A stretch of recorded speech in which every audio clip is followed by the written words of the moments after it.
哎，小伙伴们，喂喂喂，听听声音大小，声音大小可以吗？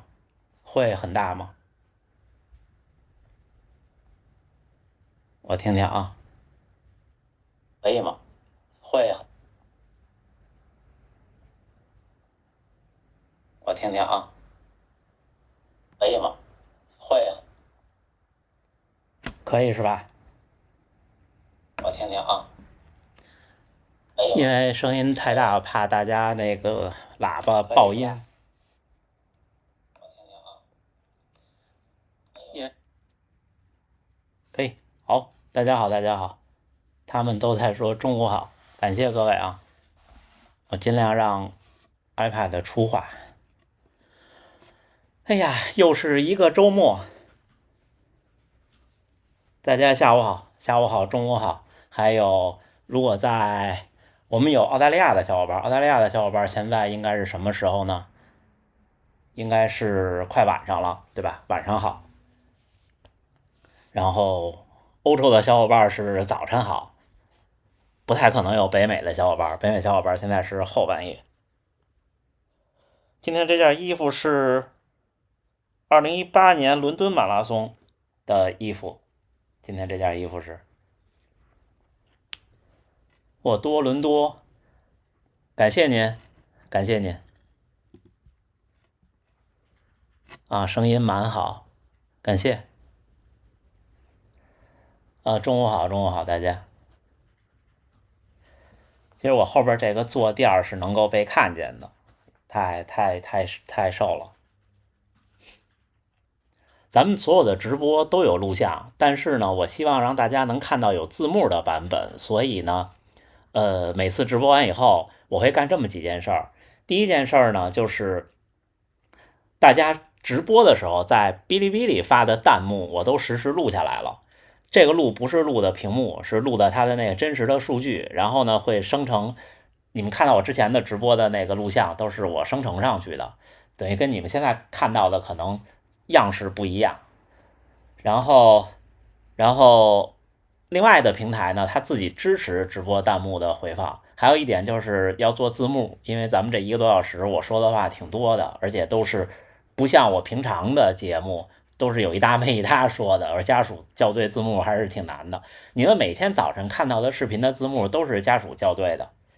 我调一下这边的屏幕常亮，请稍等。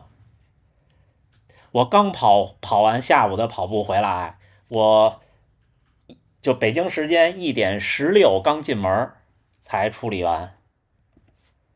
下午好，下午好。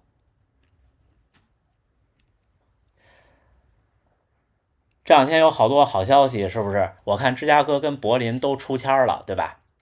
咱们频道好多小伙伴，有一位小伙伴说芝加哥出签了，但是好像信用卡出了点问题，说不想去了。别呀，这个都没问题的，就是您可以再缴费的。芝加哥的体验还是很不错的，但是芝加哥比较容易能参加，也比较容易中签。不过芝加哥是我觉得这6场里体验挺不错的一场，就比赛来说，因为它起终点都在市中心，而且在一起，不像纽约跟波士顿，纽约那个特别虐起点，伦敦也是，都是在特别荒凉的地方，而芝加哥就在。你们看过那个电影吗？叫《源代码》，就是一个在前线受伤的士兵，然后被用来穿越的那种，然后在一个火车上拯救那个要爆炸的列车。那可能小朋友们没看过了，对吧？那电影那个最后那个镜头在那个大的不锈钢的那个豆，那个就是芝加哥马拉松的起点和终点的公园，就是那儿。我还在那儿照过相呢。今天把所有马拉松的证书都弄出来了，刚才还弄了一个轮播，在开场之前，不知道大家看见没有？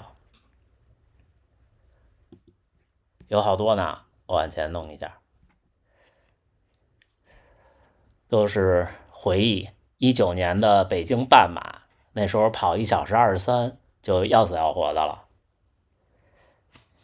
这个是柏林，这个是柏林，柏林出签了，有多少中签的小伙伴啊？弹幕来一下。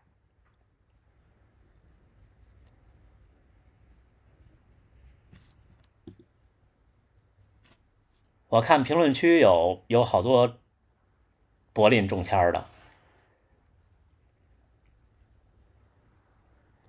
哎，柏林也不错，柏林起终点也在一起，在那个勃兰登堡门的那个公园也挺不错的，也是在市中心，就穿过那个车站就是了。你们如果到早了，住在起点周围的话，推荐那个车站里有好多吃饭的，就适合赛前补充碳水的，有中东的那种饭。然后在周围的话，比较适合的可能是有越南粉儿，适合赛前吃。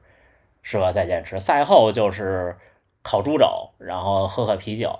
但是柏林的那个羊肉特别好吃，我比赛完那天晚上是跟家属吃的烤羊肉，就是主菜是羊肉，特别特别带劲。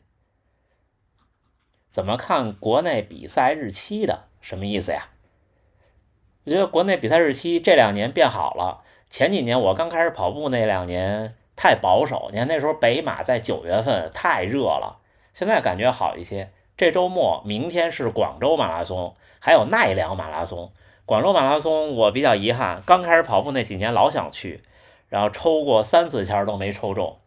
然后奈良马拉松是先到先得，这边好多马拉松的报名都是先到先得，我没报，因为那时候刚来还不知道具体的工作安排和回国的时间，因为是这周嘛，对吧？其实我是每年的10月是一年的周期，所以就没报。我们跑团的几位小伙伴明天要去跑奈良马拉松，祝他们好运吧。上周六流感，下周日全马，心里发虚。您要是上周六刚得的话，我觉得问题不大，问题不大，会有影响，但是不至于。赛前多长时间不要跑半马以上？赛前2周或者是10天，可能10天吧。深圳、广州这种马拉松，大家我觉得重在参与吧。这个气温确实是不会跑出您的最好成绩。对，您家属这儿有一个提词器，在跟我说可以说什么。去柏林的推荐尝一尝咖喱香肠，它挺好吃的，比想象的好吃。是柏林吗？是柏林，对对对，是柏林，跟想象的不一样的。包括在伦敦吃炸鱼薯条也跟想象的不一样的，但是在伦敦我赛前没敢吃，赛前也是吃那种中东的米饭。月跑量想上200，有能力但没信心。您这话我没听明白。有能力但没信心，有能力就可以有信心，加油干。初入职场不适应有什么建议吗？我刚上班的时候其实挺惨的，那时候我就后来我在昌平住的那个家，那个时候还不像现在，那个时候好像是刚刚有5号线。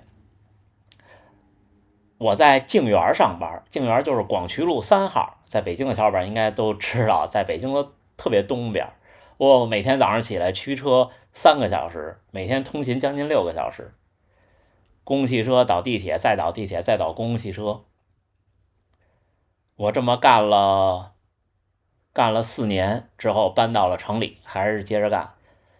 搬到城里以后，骑车天天早晚10公里。腰椎间盘轻微突出没事儿，我27岁的时候腰椎间盘也突出，城市人都这样。静园那时候什么都没有，那时候0个咖啡，那时候中午只能吃边上那农贸市场的盒饭，不像现在，那时候真的什么都没有。跑到10公里左右，肩膀会疼，如何缓解？您得放松。我特早之前说过，跑完步一开始跑马拉松，跑到30多公里，这个地儿，就这叫什么肌？斜方肌。哎呦，酸疼的要死。等你发现疼的时候，已经不行了，你已经就缓不过来了，没办法，就别较劲。跑到最后的时候，这儿还疼呢。你看人家使劲咬牙，使劲咧着嘴，然后这儿还疼。我和家属的故事，我和家属没有什么了不起的故事，我和家属认识的比较早而已。因为我的社交圈子太小了，我不是一个很爱交朋友和很爱参加各种活动的人。之前月跑量300，半年没有跑，能直接上200吗？能。小腿前侧开始疼了，没事儿，没事儿。腰椎间盘突出真的没事儿，我可以这么跟你们说，你们如果去医院真的认真检查做 CT，就城市人口多半都有。这个东西解决不了，就是你只要是坐着，然后你的这个腰椎肯定是受力的，受力会比较多的，时间长了，腰椎间盘突出是什么呢？就是它那中间那个东西就膨出了一点。所谓你真能做手术缓解，就是把膨出那给拿掉，让它不压迫神经了，没有用。人就是生下来就开始毁自己，就毁到最后没得毁了，啪不行了就拜拜了，对不对？我没有外翻的情况，拇指外翻的情况。第一次5公里进20，我给大家讲讲啊，聊聊。那时候我通勤上班，正好5公里，从朝阳剧场东三环的朝阳剧场跑到朝阳大悦城，正好5公里。那天没赶上红灯，使劲冲，还有最后200米的时候，正好在朝阳大悦城的地铁口碰见出地铁口我们上班的同事，还跟人打了个招呼。冲完以后一停表，19分57。上坡训练可以代替力量训练吗？榜一大哥呀，感谢您啊！阿南爱跑步，不能，就是上坡训练跟力量训练是俩东西。我觉得，就是我的下肢力量其实我觉得不差，因为我也做挺多力量训练，但是上坡明显比在大阪出生长大的小伙伴们要差好多。就上坡下坡，我觉得更多的是一个感觉。半马赛前怎么自测？16公里全礼服，然后半马就按这全礼服来跑。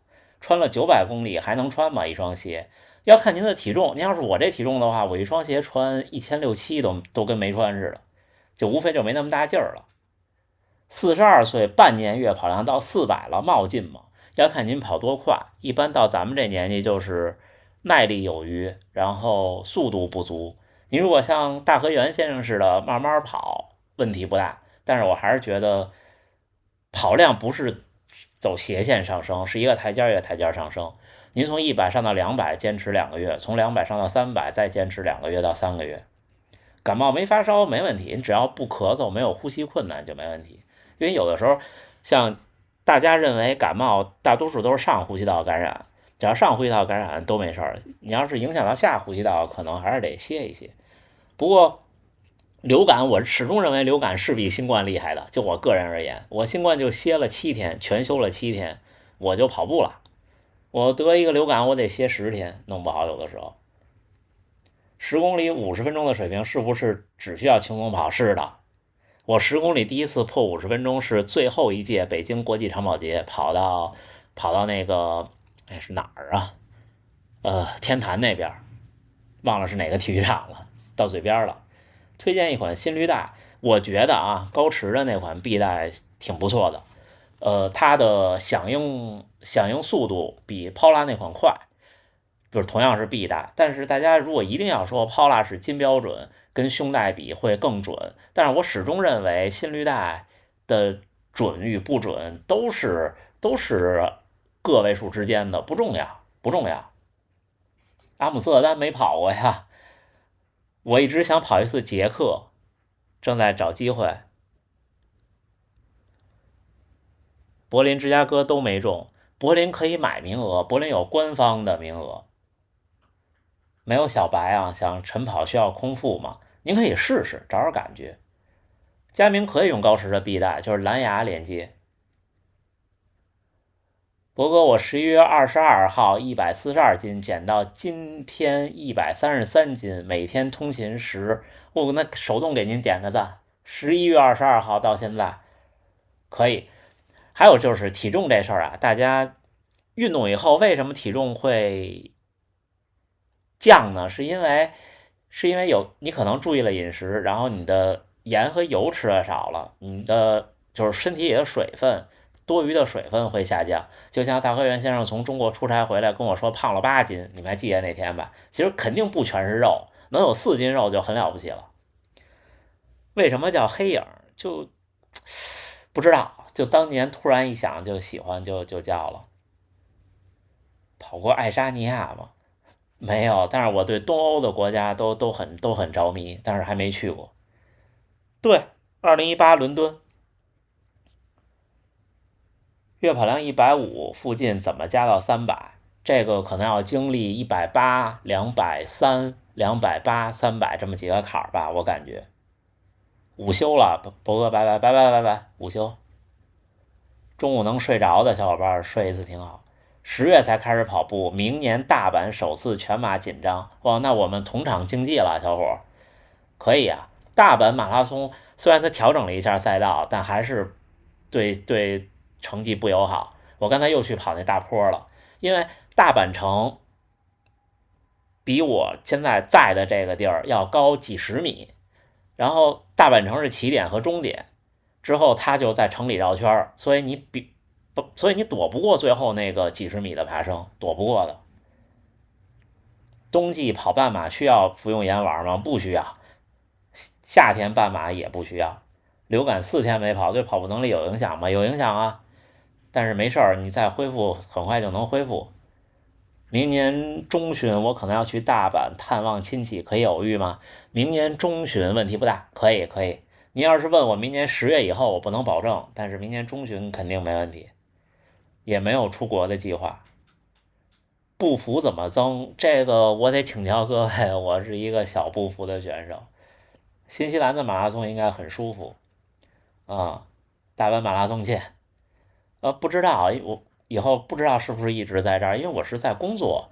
就是日本不是一个，就第一不像泰国呀，或者是还有哪儿欧洲一些国家有所谓的数字游民的签证，就是那种签证我其实是有资格的，因为本来我们就远程办公，然后你只要证明你的收入，你就可以作为数字游民去有数字游民签证的国家生活，你只不过没有其各种权利就是了。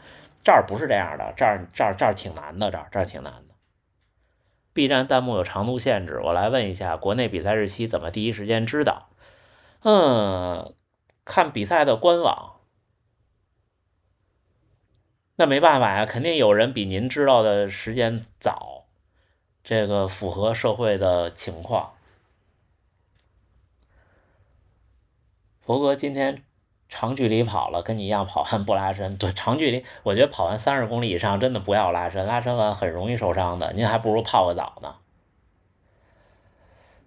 请问下周日要比全马，肝糖超补，要戒断碳水。你再往上点，我看不见，挡住了。要戒断碳水是一次戒断不吃碳水吗？那能吃什么？如果您从来没戒过的话，我建议不要全戒，会很难受很难受的。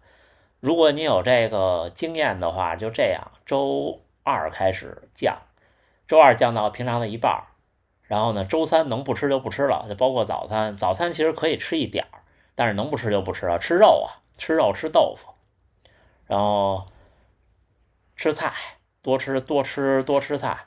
周5也是，然后周5的下午开始恢复，或者周5中午开始恢复。周6使劲吃早晨跟中午，周6晚上一定不要吃多。周6晚上吃多了，周日早上起来可难受了，你又不饿，然后呢上厕所还会出问题，早饭吃又吃不下，然后肚子还觉得胀，状态就不好。周6的晚上一定不要吃多。冬天跑完步怎么保暖？冬天跑完步就回家了呀。对，剪头发了，又给刮光了，看怎么样？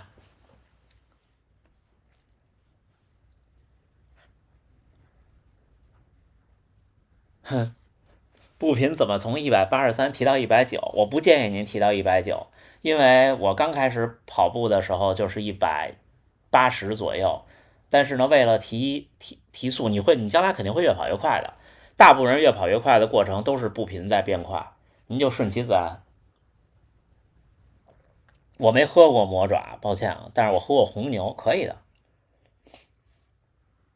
轻功仿生羽绒外套，哎呀，我我对不上号，对，家属也在。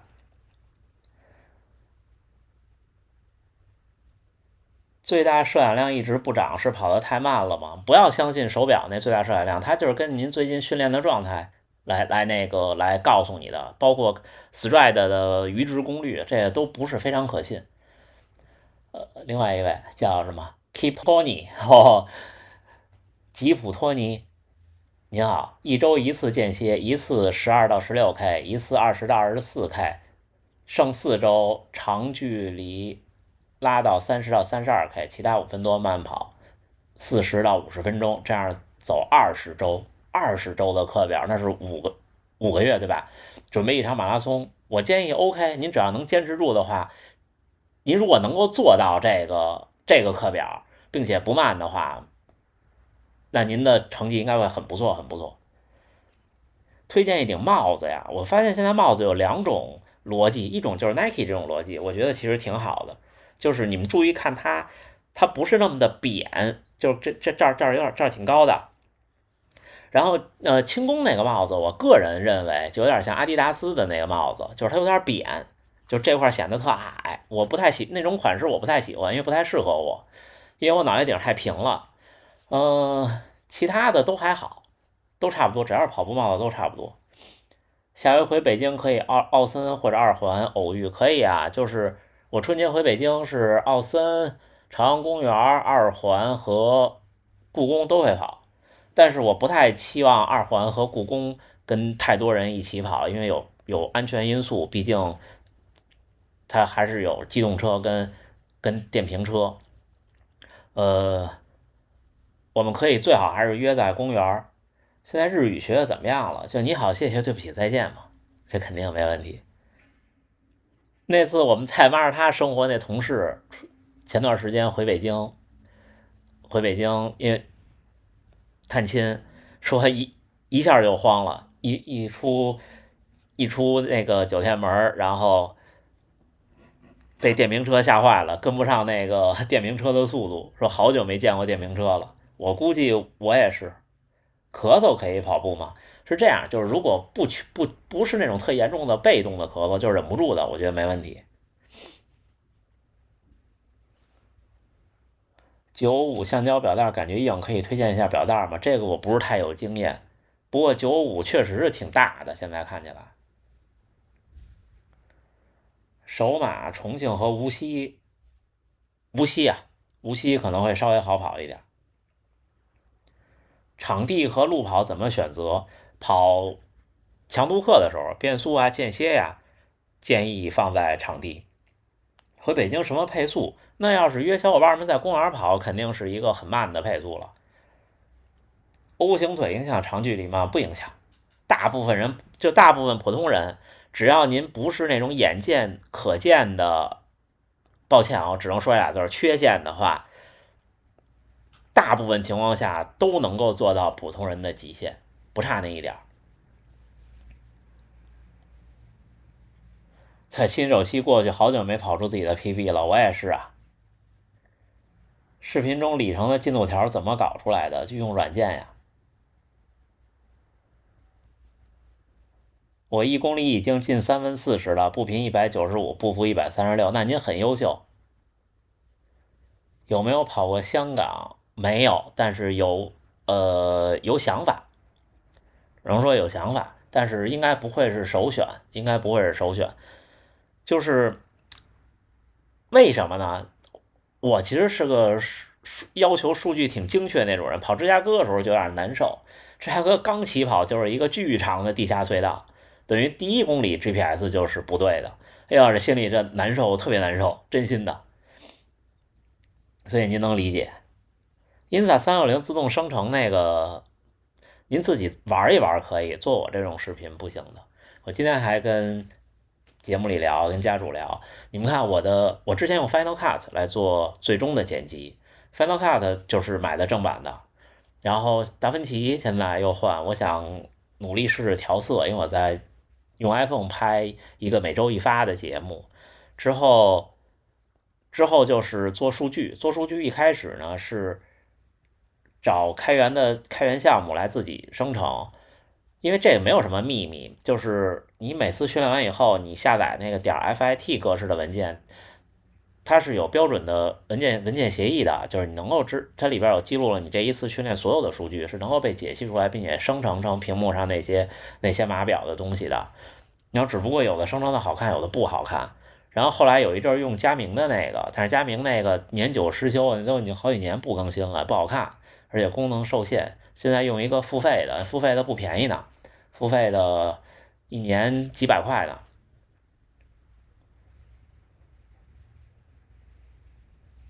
所以大家要是想图个乐的话，佳明那个是免费的。平常跑步喜欢穿哪双鞋？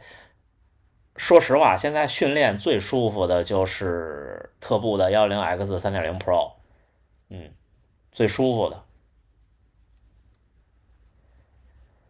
您冬天外套是穿羽绒服多还是穿羽绒马甲？我跑步的时候这两个其实都不太穿了，去年就不怎么穿马甲了，去年就轻工那件紫的特厚的那个挺暖和的，那个唯一的问题就是可能这个地方摆臂这个整个的过程会有一些不自如，但是那个防风还是挺棒的，因为北京风太大了，到冬天你穿什么都顶不住。明天出马，最近一次自主成绩是2小时啊，初半马2小时38秒，对，就照节奏跑就好了，别客气别客气。冬天早上跑步心率跳得很高，应该是飘了。高驰和 Pola 最新光在臂大，您要是不差钱就买 Pola 的。您要是说想追求一个性价比，我觉得高驰现在我全都是高驰那个 Pola 那我想给卖了。无风情况下多少度以上只穿一件？6度，6度到7度。10公里39分，半马怎么跑？按照10公里39分跑，真心的。好多人10公里的 PB 都是半马的赛场上创造的。32公里后大腿抽筋怎么练？心肺还有余，就只能多跑，但增加单次的跑步的距离。高驰这挺准的，因为心率这东西，您说一个告诉您135，一个告诉您132，您说哪个对呢？您再带一个胸带再看，胸带告诉您134，怎么办？这不难受死吗？您说呢？哟，Strava 那个我没看见。哦，苹果表数据可以直接同步到 Strava 上吗？可以啊 ，Strava 的软件里可以设置。1.78米跑马拉松体重，这个体重这事儿我真的不太好回答。1.78米我只能拍脑袋说120多斤啊。5公里想进20，间歇跑和阈值怎么分配？如果您的目标就是5公里进20，就使劲跑间歇就行了。感谢感谢。初跑者足弓一直疼，初跑者足弓10有8、9都疼，尤其是像就是汉族人，就是您看，如果您的小的小拇指那个指甲多一半，那大部分情况下您的足弓不会太高，然后您不是那种希腊脚，就是食指比拇指长很多那种，这种人呢足弓都会偏低一点，会更疼。我刚开始跑步的时候疼好多年，像我穿阿尔法 Fly 2代磨足弓也是因为这个。你们看田中先生、本田先生都穿阿尔法 Fly 参赛都没事了。跑马拉松就是那种叫所谓的希腊脚是比较占优势的。小腿胫骨前侧疼是需要加强力量吗？不是的，我可以这样负责任的告诉大家，跑步的任何问题都可以通过跑步解决。如果您是个普通人的话，你要是运动员的话，那我帮不了您。只要是普通人，跑步遇到的所有问题都可以用多跑解决。能推荐一下力量训练的内容吗？这个有难度了。我就是瞎练，比方说练练卷腹，练练这负重的转体，然后练练剪刀步的蹲腿，也就这样。体重10公里43，半马有机会进135吗？135是多少？是是90多，43有机会，有机会。动态拉伸用于热身怎么看待？支持啊，支持。做强度大一点的燃脂操有助于减脂吗？就所有的减脂都是热量差，就是能量守恒的嘛，那不可能凭空消失，也不可能凭空产生。你说我光动不吃，那我肯定会越来越瘦。我光吃不动，我肯定会越来越胖。所谓的像什么工作压力大、精神压力大、熬夜睡不好导致发胖这种事情，其实都是本质上都是能量差的问题，没有其他的。要是想一想人就能胖的话，那人类就不需要为了粮食较劲这么几百年、上万年。我们为了粮食较劲了几万年，这最近100年人类才吃饱了，都不到100年，你们想是不是？最近几十年人类才能基本吃饱，还不是全球的人类，对不对？1米73，70公斤，是不是减重一会提高很多？减重跟跑步能力的提高也是螺旋上升的，因为你减重也就是因为你跑得多了嘛，对吧？改变跑姿可以缓解足弓疼吗？不，嗯，你做不到的。你现在的跑姿是你现在的综合能力的体现，你的力量、你的柔韧性、你的对跑步的感觉，这些东西造成的。您说改，你怎么改呢？跑步不自信，这个可以跟大家多聊2句。我也不自信，你们看，可以看我之前的成绩。你看，2015正好2015年北马429，这是2021年的北京半马，这是我的 PB 11711。然后我还跑过这种李宁10公里，2015年10月18号，那时候是50分18。我一开始的马拉松成绩都挺差的，我一开始的马拉松成绩，呃，都是因为就不敢跑。我平常训练都是4分40多的配速了，到马拉松赛场也就跑5分40多，这个总会有这么一个过程，总会有这么一个过程。我老说运动员也有幸福的，运动员的幸福是有一个教练告诉他你可以怎么样，你可以怎么样，你现在什么水平，他心里就比较踏实。普通人可能没有这个待遇。我现在全马可以做到250，但是步频很低，1米73左右。那您是步幅型选手，您更有潜力，而且体重比较大，78公斤，1米85，1米8578公斤不算是超重，我觉得就是比较健壮型的。您觉得是不是可以提高一下步频、跑步经济性？这种情况我觉得可以适当的练一练了。比方说您跳跳绳，练练小碎步、高抬腿，刻意的调整一下，在您这个步幅基础下，您调整一下这个，再把体重压一压，很容易就，我觉得240比我容易。病毒感染了，浑身疼，来听博客唠嗑。哎呀，没办法呀，这个季节就是容易有上呼吸道的问题。平时除了穿110X 3.0 Pro 还穿什么？穿 Nike，穿 Vaporfly 2代的 Vaporfly。鼻炎流鼻涕我也这样，没办法，就只能忍着。跑步机训练效果，不能说没有，但是不能代替路跑。跑步才1年半，但感觉有1年没进步了。这就是我给大家的建议。刚开始跑步的小伙伴，每天跑的时候别想太多，就想我怎么还能再快点。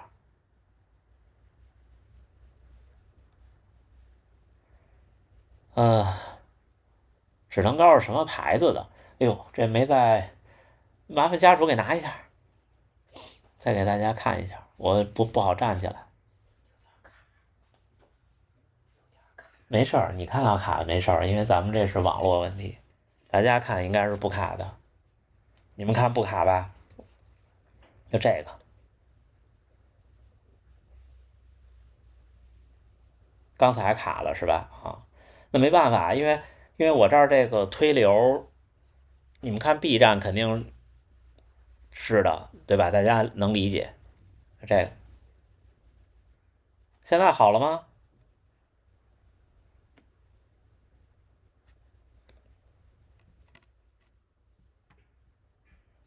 我把这边这个关掉，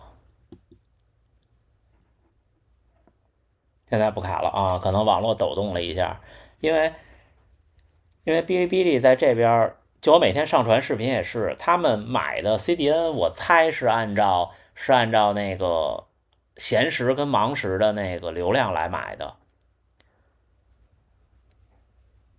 看一下啊，刚才是卡了一下，我的这个弹幕的录像都卡了一下。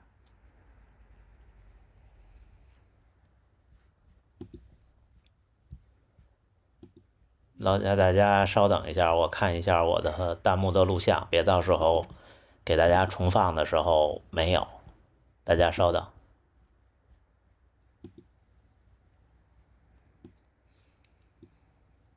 没问题，它接上了。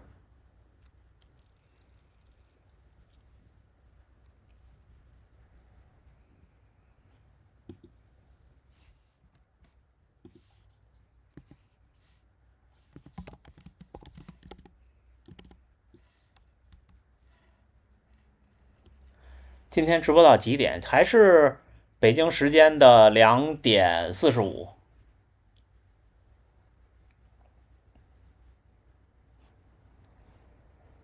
它 B 站在这边的 CDN 它是分时间段买的。我每天上传视频，如果我晚过这边的9:30或者10点，就特别慢了，它可能买的线路就没有了。女性跑者步频190，步幅最大0.8，怎么增步幅？女性跑者可以刻意的练一练下肢力量，因为女性跑者一般都是这种情况。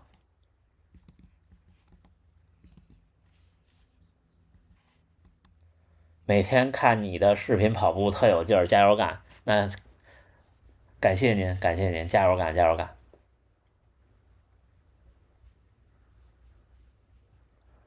没有黑屏，我这儿看是 OK 的，因为我这儿是开着我的直播间在跟各位聊。刚才好像是卡了一下，现在好了，因为我这儿的这个日志也卡了一下。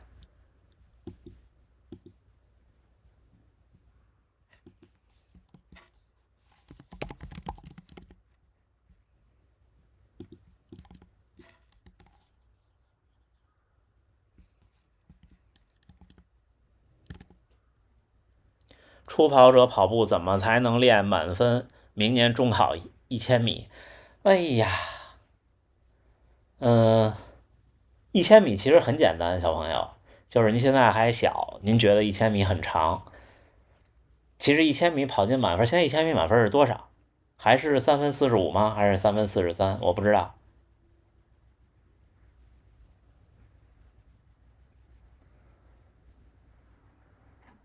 就傻跑就行了，您就每天都跑跑步，每天3分30那也没问题。您就每天在操场上，跑个4圈，对吧？跑1000米，都全力以赴。您跑俩礼拜，保证你100分了。除非您就是有肥胖的问题。你觉得凡士林啊，博哥，你觉得凡士林几几周加几次速度训练？我觉得冬天至少3周2次吧，至少3周2次。GPS 的格式比 Fit 格式的距离长，那我不知道，有可能是有上下坡的这个问题，有可能，因为有可能一个数据是随着跑随着记录的，然后一个数据是之后算出来的。杭州马拉松零下起跑，老哥有什么建议？零下起跑不能穿短袖了，但是可以穿短裤。我还是不建议比赛的时候穿，长裤或者穿长的压缩裤，然后上身可以穿长袖，然后注意头和手的保暖，就没有了，只能这样。对，中考标准每个地级市不一样啊。去年北马没有零下，去年北马大概是6度，但是去年北马我失策了，戴的帽子太厚了，应该薄一点。跑到最后腿沉是下肢力量不足吗？不是力量的问题，是肌肉耐力的问题。50音认完了吗？平假名没问题，片假名呢可能个别用的很少的不太行。但是呢，如果去西餐厅看到片假名地狱的菜谱呢，会一脸茫然，然后呢慢慢的读一读。家属比我强，又卡了。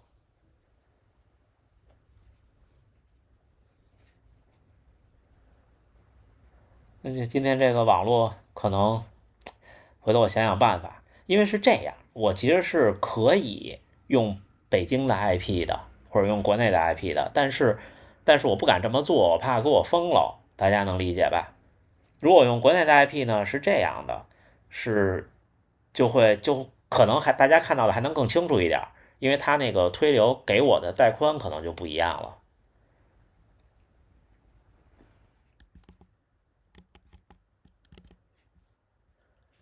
而且我不知道今天的这个录播，最后录播上的那个弹幕会不会完整，因为我这儿的录播刚才断了一下，我现在也没办法一边直播一边跟大家说，大家就见谅。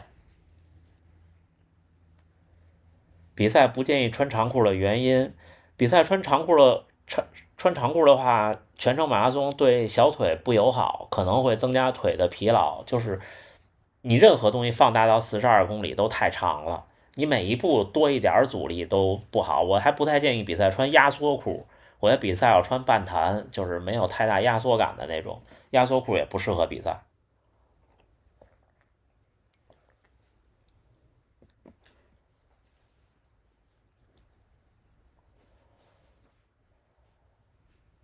新手加跑量了，双腿疲劳感非常明显，是坚持下去还是减一些跑量？可以减一些，可以减一些。东马参赛服等马博会能买到吗？能。流感后什么时候恢复跑？不发烧，不呼吸困难就随时可以跑，不要刻意前掌落地。同意。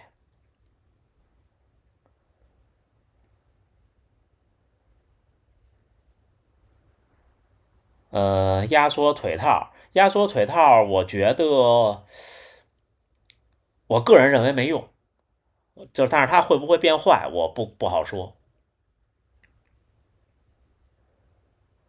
你可以把你那儿的 B 站的直播停掉，这样不占流量，就不占带宽。半马130和10K40哪个难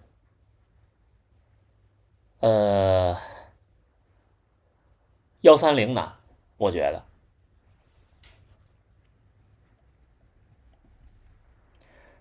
可以看看后面的奖牌嘛，展示了好多次了。半马 PB 17分钟，需要调整现在的训练计划。恭喜您！负重20公斤跑步有必要吗？不要负重跑步。还用黑苹果吗？现在不用了，现在黑苹果很快，黑苹果应该就都用不了了，因为苹果已经全面转向 ARM 了。你黑苹果的话，你都是英特尔的芯嘛，对吧？都是 x86架构的，可能下一代的，就是 macOS 15，可能就不会有 x86的架构的版本了，对不对？日本亚瑟士跟国内有什么区别？没有区别。早晨一般都是喝完咖啡再去跑步吗？是的。5公里21分钟，距离20分钟远吗？远。膝盖后边那窝里有点反应，正常吗？正常。佳明的心率带能替代小绿豆吗？能。比赛为了不跑崩，配速保守不敢拼怎么办？调整心态，找一次机会。这不是说调整就能调整的，找一次机会。我那次就是纽约马拉松，为什么是个机会呢？因为起跑前太冷了，就坐那儿不停的狂吃，然后我都觉得不行了，我说算了，瞎跑吧。没想到就水到渠成了。报了明年的悉尼，有点怕高温，有什么建议？高温是的，你们看这件衣服的这个经历，就是高温下的伦敦马拉松，我可以给大家找找看，因为这是家属的电脑，有没有伦敦马拉松时候的照片？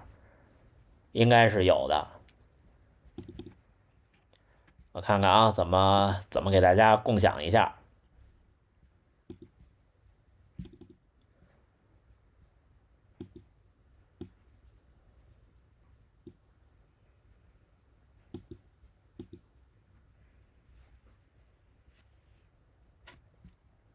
窗口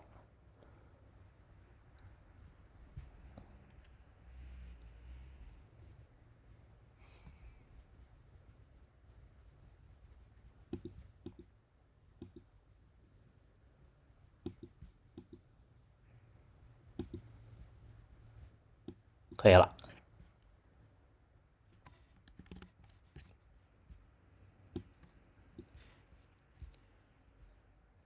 给大家看看那天的伦敦的暴晒，还有我的最后的那个状态，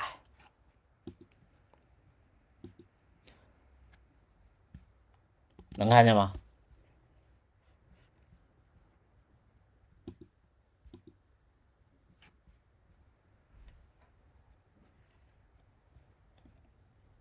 平时不开车，我没本儿。这是18年的伦敦马拉松，你们看背后那个大太阳，能看见哈？我特别可怕。然后这是那天跑完马上把鞋脱了，那时候穿了一双，这是阿迪 Zero， 然后完赛成绩。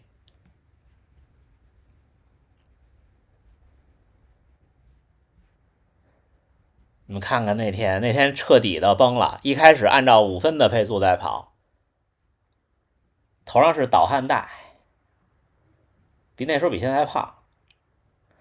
然后你看最后就彻底不行了，然后看当时的佳明记录的，一过半程就是走走跑跑，走走跑跑，走走跑跑。现在有白头发了，但是不多。这是跑完以后去吃饭，这个特别好吃，这是一家捷克餐厅，在住的地儿不远，烤猪膝。你们看那天给我晒的，就是回来以后肩膀这儿脱了3层皮，就这个地方，这是跑完第1天的样子。那天特别的可怕，那个温度。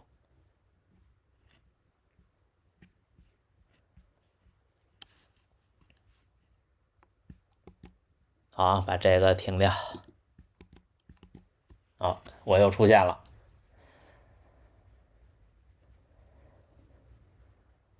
为什么跑步戴帽子不会影响散热吗？不会啊，跑步戴帽子是习惯，有的人习惯，有的人不习惯。我觉得戴帽子以后排汗会好一些，主要是挡阳光。麻烦讲一下手表中常见的数据呗，有几个重要的，就明白心率和步频，其他都不懂。其他的其实不太需要懂，真心的你就记下来就好了。半弹相对于普通的跑步大短裤有什么优势？不容易磨裆，然后比较贴身，容易排汗。然后呢，湿了以后呢，也不会像普通短裤那样就是兜腿。比赛我还是很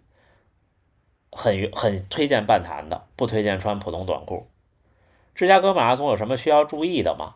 芝加哥马拉松没有需要注意的，芝加哥马拉松很容易出成绩，最多就是最后30多公里有一段会比较偏僻，然后又比较晒，之后就是最后冲刺，是那个好像就是密西根大街的最那头、最北头往南冲，那是一条特别长的直线，可能会有点疲劳。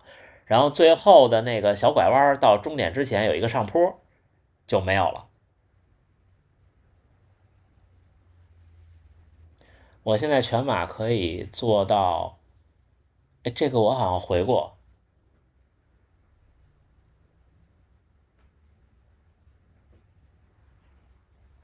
柏林马拉松推荐住在哪里啊？柏林马拉松有2个区域可以考虑，您在听吗？啊，在听。柏林马拉松有2个区域可以考虑，就是勃兰登堡门那个公园是一大片公园，然后呢，它的东侧是那个大车站，那个车站周围有一片酒店，可那是第一个选择。还有一个选择呢，就是那个叫什么，二战期间那个大屠杀纪念的那个碑，那个公园那边上是一片住宅区，那片住宅区里有好多民宿或者是公寓，能自己做饭的，就这2个地方还不错。我们当时这2个地儿都住了，赛前住在了那个，你们可以看我 B 站最早有那个视频，住在了车站对面的一个酒店里，然后赛后呢就去住到那个纪念碑公园的那儿边上的一个公寓里。第一次冬训有什么小强度课推荐吗？如果是第一次冬训的话，我推荐您可以多跑一跑8到12公里的阈值，就是行与步行的这种训练。或者是跑一跑1公里的间歇2分钟。东京马拉松的酒店推荐哪个平台？我们一般在 Booking 上订。如果是东南亚的话，Agoda 可能会稍微的便宜一些。东京你也可以比一比看一看，但是东京普遍的很贵的，东京普遍很贵的。不过现在终点在东京站了，倒还好，就住在那周围呗，住在那周围。日本这边的酒店，如果大家喜欢温泉的话，推荐大家一个品牌叫 Dormy Inn， 就是 DORMMYINN， 是一个温泉酒店，是个连锁的。我们在福冈住过，就挺不错的。大阪这边也有好几家，我们就那些在马耳他数字游民的同事，那次来大阪找我们玩，也是住的Dormy Inn，就挺不错的，物美价廉，那个温泉也不错，有室内温泉。体重190，10公里配速6，每月跑多少？能跑到150吧，尽量，慢慢就降下来了。冬训力量训练和跑哪个重要？跑量重要啊，兄弟！什么时候训都是跑量重要。马耳他老哥跑步嘛，他们打网球，他们在那儿打网球很方便。那儿就跟意大利南部差不多，地中海气候，每天大阳光，然后反正这怎么说呢？就是一个地儿啊，待久了你总会看到太多它的不好，然后呢，不待的没去过的地儿呢，或者说不常住的地儿呢，你可能看的它都是好，这都是一样的。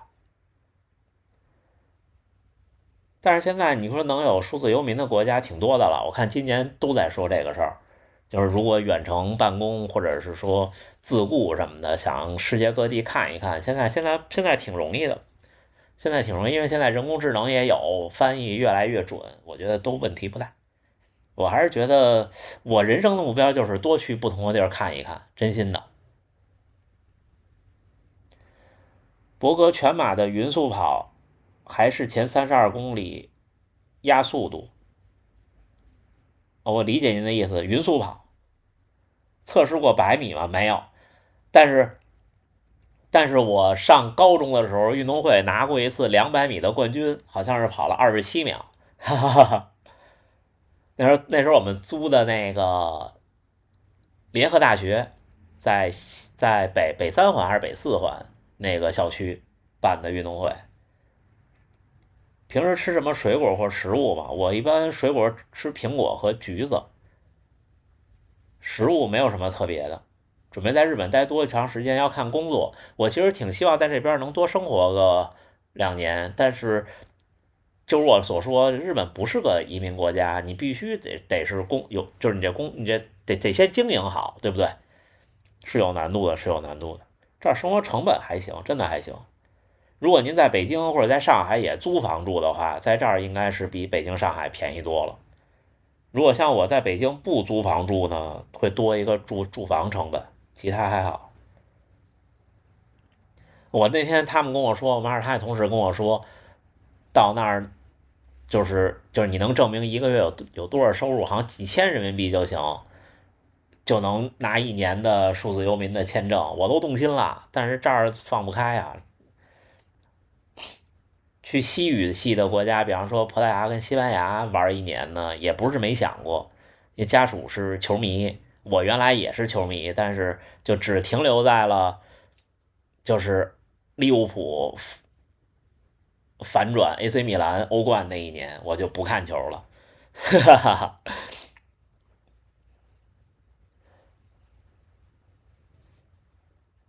请教不敢当，BMI 26，月跑150，日常需要换回缓震鞋吗？我觉得可以需要，可以需要，可以需要。对，那年那场球是在避风塘看的，那时候大学晚上熄灯啊，我们跑到那个东三环那避风塘双井，是双井吗？好像是那儿有一避风塘，那时候还有避风塘呢。大家不知道现在北京还有没有了？就是18块钱一位的水吧，随便喝。啊，对，我小时候爱看意甲，后来就不怎么看了。那天太刺激了啊！对，劲松桥的避风塘，对对对，不是双井，劲松桥，对，北工大嘛，那时候晚上骑车去的。我特别特别带劲。谢谢您的解答，是不是每个人都有些许的长短脚？是的，每个人都有些许的长短脚。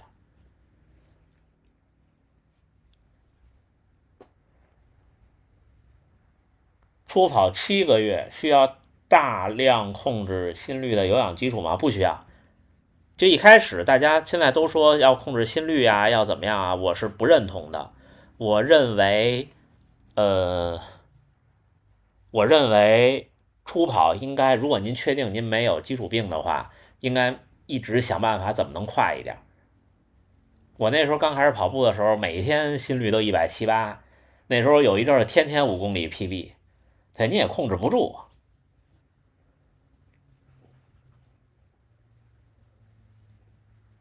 半场3-0，我直接睡了，被哥们儿电话叫醒。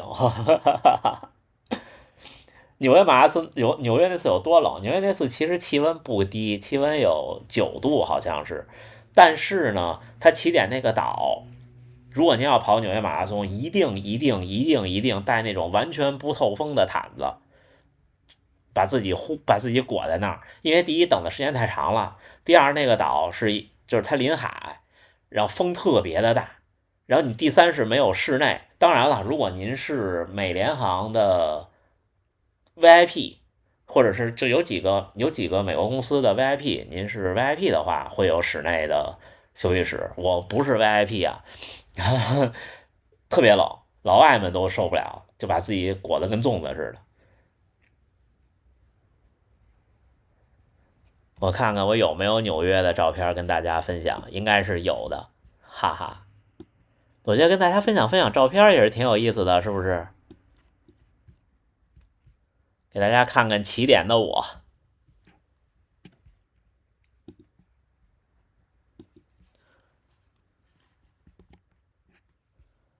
能看见不？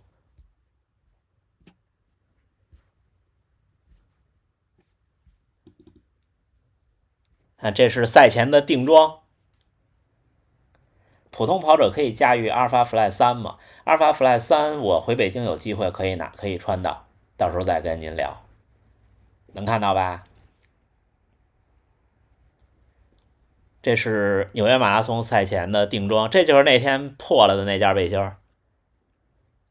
当时这堆能量胶是在北京，在他官网下单，直接寄到了酒店，到了纽约直接在酒店就拿到了。这双袜子好贵啊，100多一双，每次跑完比赛都破一双。然后这是第5大套，头天晚上。然后为什么我说美国涨价好严重呢？你们看这一份饭，这是一份早饭，烤吐司、碎牛肉、碎土豆、煎蛋，一杯咖啡。19年的时候好像才7-8刀，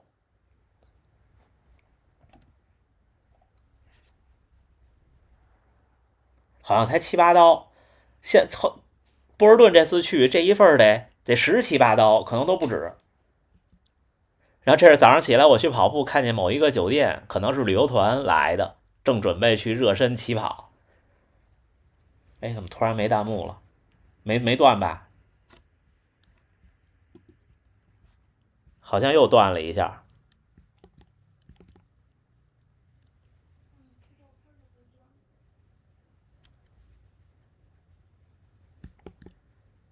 大家正常吗？对，又断了一下。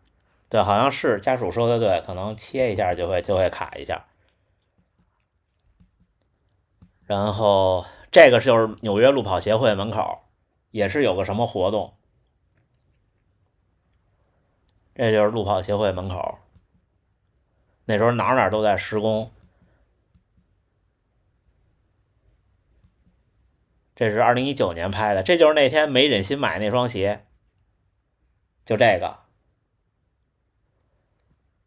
什么5280，就特软乎的那个，当时好像是当时卖150刀，好像是还是250刀，我忘了。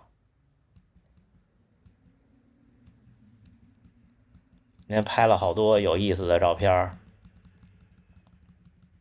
这是赛前一个好像他们的20半马的比赛还是5公里的比赛，让给你们看看早晨的这个寒冷，看看我的样子。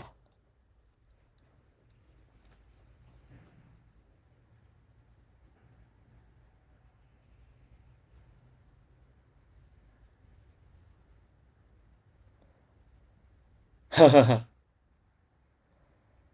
那天这么大的杯狗，我在起点吃了3个，第3个实在吃不下去了，吃了半个，扔了半个。这太冷了，这帽子是起点发的，但是我没有存包，所以就扔掉了。真的太冷了那天，你们看老外们，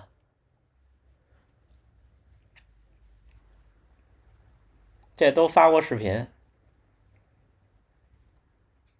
对，这就是贝狗，贝狗特别好吃，把自己都裹得严严实实，给各种吃的。差不多这样，这就是起点的样子。我还是切回去啊。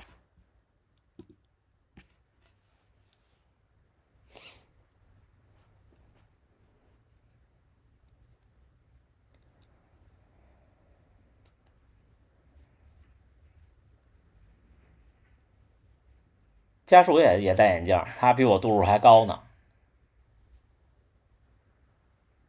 是你穿媳妇儿羽绒服那次吧？不是，那次羽绒服是拼多多买的，好像9.9块还是19.9块，就直接就扔了。那个波士顿是穿的家属的旧的羽绒服，也是就扔了。那羽绒服好10年了快。感谢投喂小花花。那次羽绒服和裤子都是拼多多买的。日本跑马可以随便扔纸杯和能量胶吗？可以，就是好多人不扔，你就觉得怪怪的，但是真的没事儿，扔就扔了，因为比赛这个在所难免。左脚疼，闲了7天了。不过最想去的几个国家城市，我想去布达佩斯，想去捷克，想去布拉格。我比较向往东欧，还有南欧，就想去意大利，这都是我没去过的。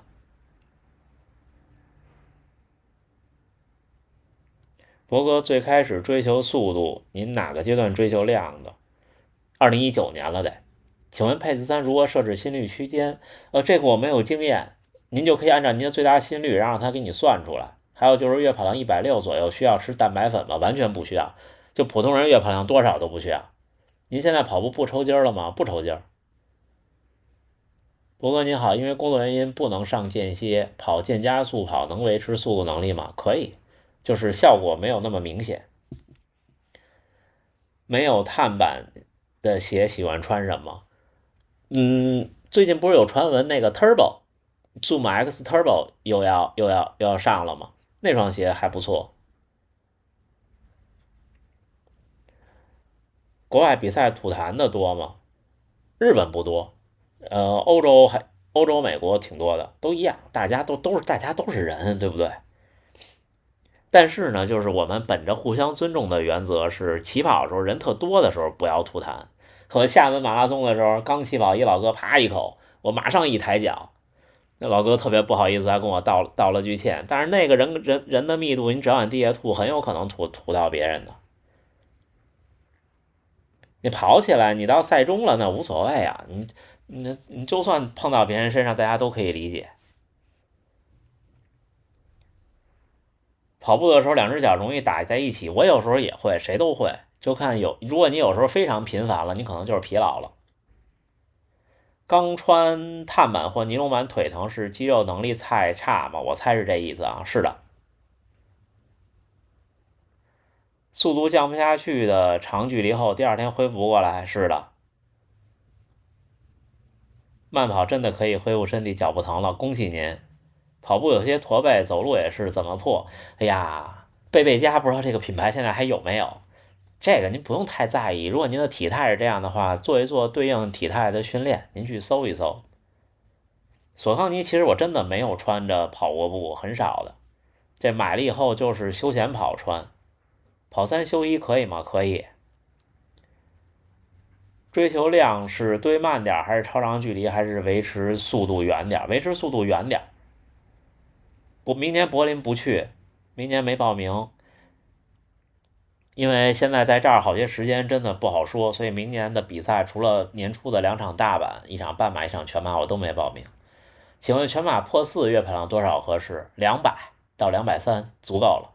间歇跑最少跑到多少呢？间歇跑，如果您是1公里的间歇的话，如果能跑进4分40的配速，我觉得就具备破4的能力了。现在1天2训吗？不全是。昨天440的17公里，对我还是有点吃力。对，找对自己的定位其实很重要。不过对骨传导耳机的看法如何？我是支持的。我是因为我这人懒，我不有的时候不愿意弄2个设备换着弄，所以我就 AirPods 了。骨传导耳机是比 AirPods 安全的。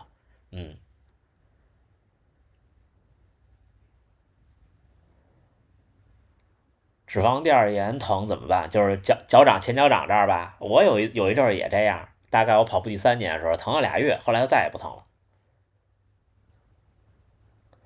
1公里间歇要跑多少组？跑9组。我第一次跑间歇就跑了9组。20岁日常单次15公里会不会太远？20岁问题不大，可以，不要再远了。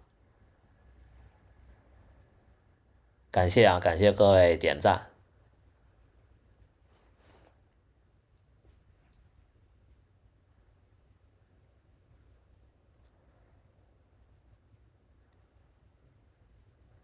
刚首马破4，下个阶段目标怎么设定？330。恭喜您。90公斤首马是不是穿缓震更好？是啊，别说90公斤了，我70公斤的时候跑北京马拉松，我第一次北京马拉松破4，还穿的是ASICS 的凯亚诺呢。跑步肩膀疼就是因为您不放松。先练力量还是先跑步？如果您为了减肥，先做力量训练，再做有氧。如果您为了成绩，多跑步。明天广马了，祝福您，祝福各位，明天广马的小伙伴，也祝福我们跑团明天所有去跑奈良的小伙伴。明天是奈良马拉松。黑指甲需要治疗吗？特严重的话需要去医院让他给你扎一下，把那血放出来。一般都不需要。每天视频几点更新？我跟大家说明一下我现在的视频情况啊。我每天早上起来最晚5点半会出门跑步，差不多最晚是7点40回来。如果跑长距离可能是7点50。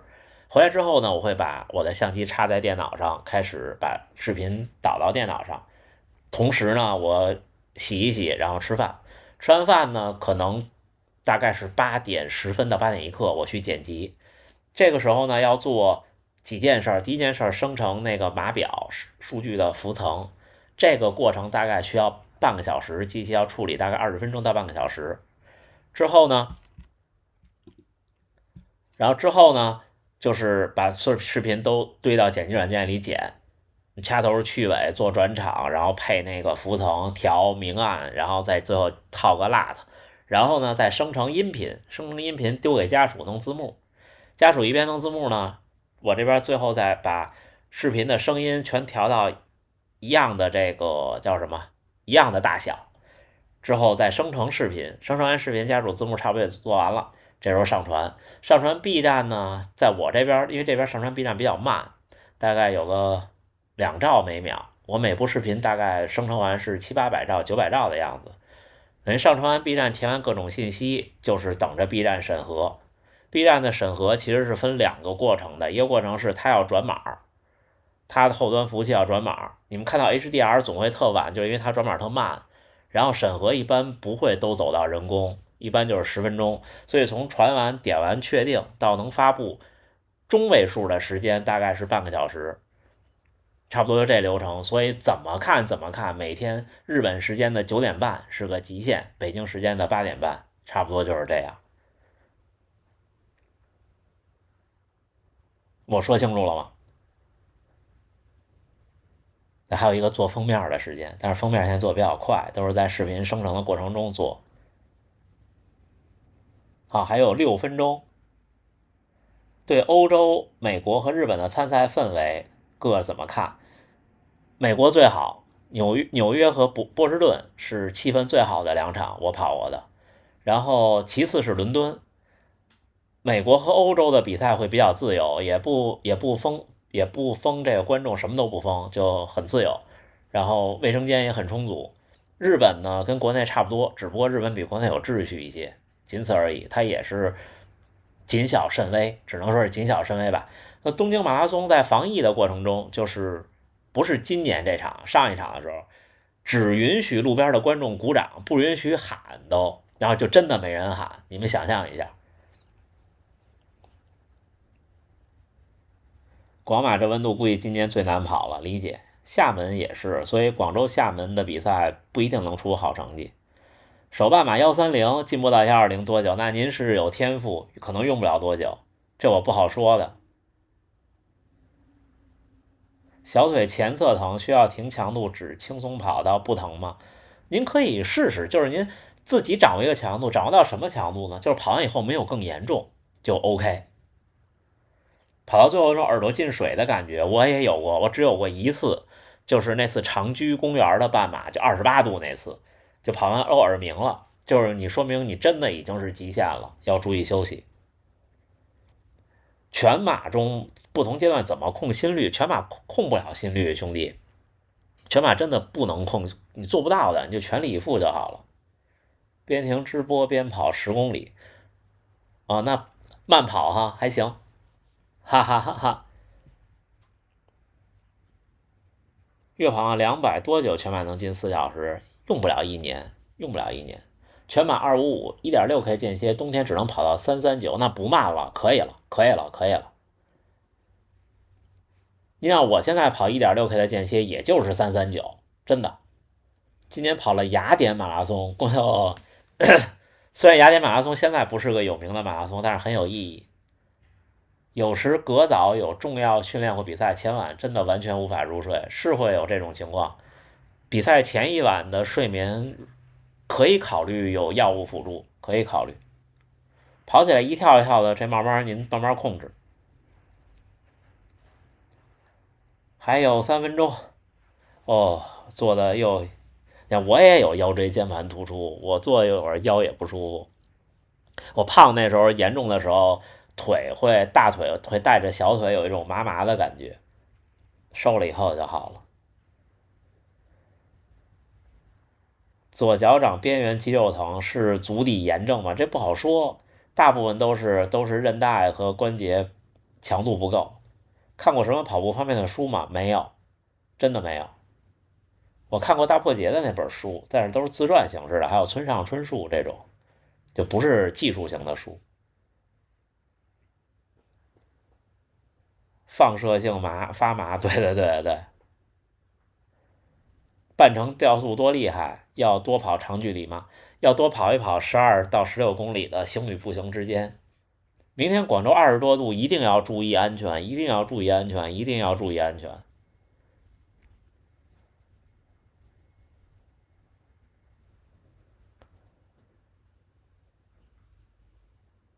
我没跑过山，脚跟跑山有关系吗？我没跑过山，抱歉，我没法回答您。加班，今天加班辛苦啊！下次直播就是下礼拜的这个时候。今天不知道为什么卡顿了2次，这个，抱歉啊，很抱歉。助播首马430，接下来想要把10公里跑进45，恭喜您！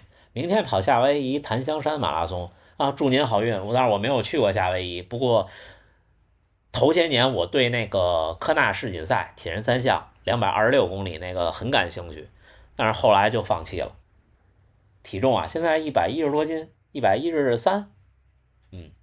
为什么叫黑影 TV？因为网名叫黑影啊。我这一代人好些东西还愿意弄个 TV，年纪大了，真的年纪大了。我每天25公里，1个月休息2天，嚯，可以可以可以。您觉得不多就不多，您觉得不多就不多。马拉松前半程要把心率压到有氧区间吗？不需要。家属给我打了一行字，最后祝明天有比赛的小伙伴们都有好成绩。现在家属也跟我一样很喜欢这项运动，但是家属不做这项运动，只看这项运动。为什么不试试跑越野？不喜欢啊，主要是我没车，我不喜欢车，我不喜欢坐车，也不喜欢开车，所以像这种越山向海的邀请我，我也不好意思去，没本儿啊。我在车上睡觉，让人家轮着开，不合适吧？感谢大家啊，那咱们今天差不多收尾了，我得去看看这个录像怎么样，好吗？